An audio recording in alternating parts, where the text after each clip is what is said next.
Tony interviewed former National Security Advisor and U.S. Ambassador to the UN, John Bolton.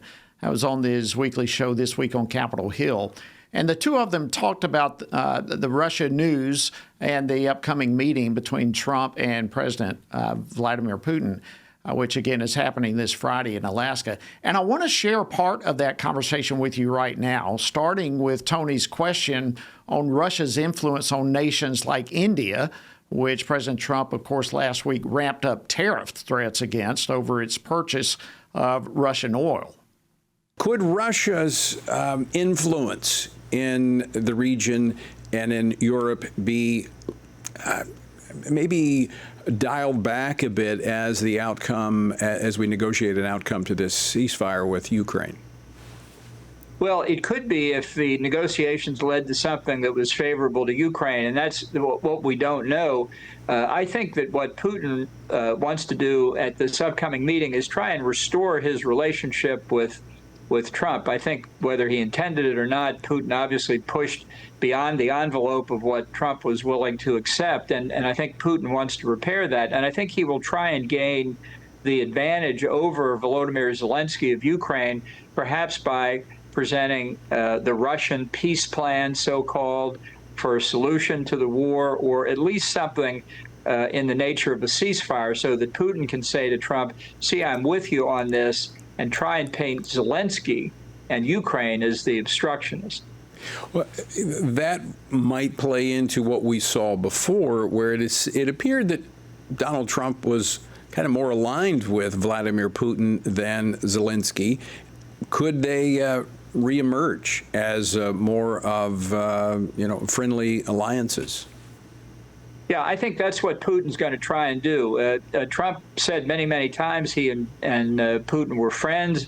He said several times recently he's disappointed in Putin, but he hasn't rejected the friendship.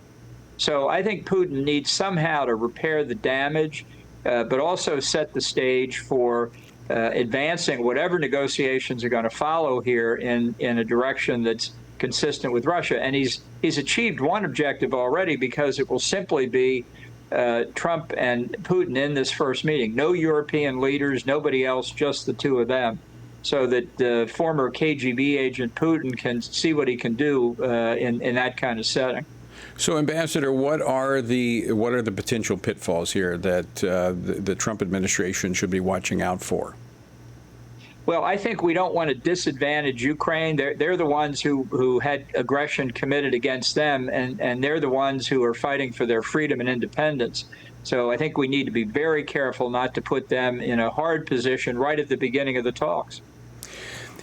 Going back to my question about Russia, their influence, it has waned a bit when they have taken on Ukraine. They have not been able to reestablish at least their extension of control over that region. I know they want to reestablish at least the influence of the USSR.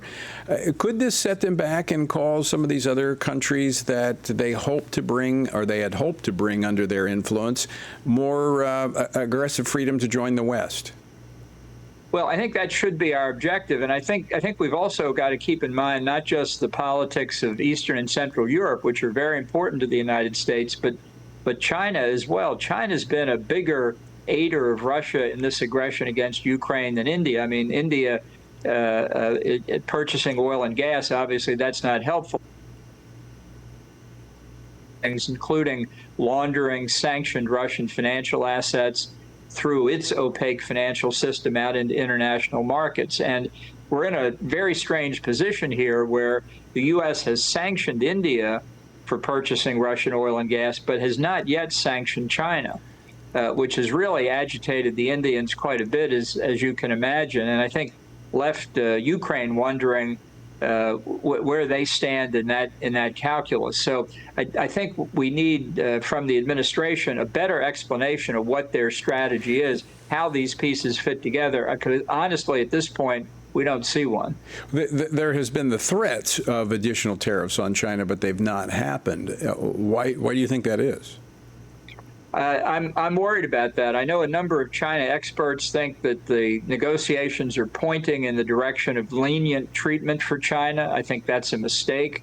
There's talk. Their deadline is August the 12th, so it's coming up fairly rapidly, but a lot of talk of another 90-day extension while the negotiations continue. And I can tell you from our experience in the first term, the Chinese are very good at doing what Trump calls tapping along, delaying and delaying, which fits into their objectives. So we've got to get a better sense of what the goals are here so we can measure our performance. If this, about 40 seconds left, Ambassador, but if we're able to resolve this conflict in Ukraine, it allows us to focus more on China?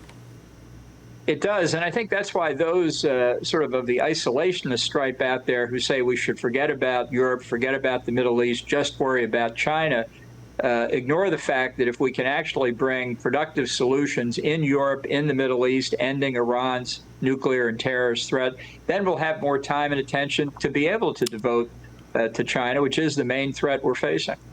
Ambassador, always great to talk with you. Thanks so much for joining us. Well, that was part of Tony's conversation with former National Security Advisor and U.S. Ambassador to the UN, John Bolton.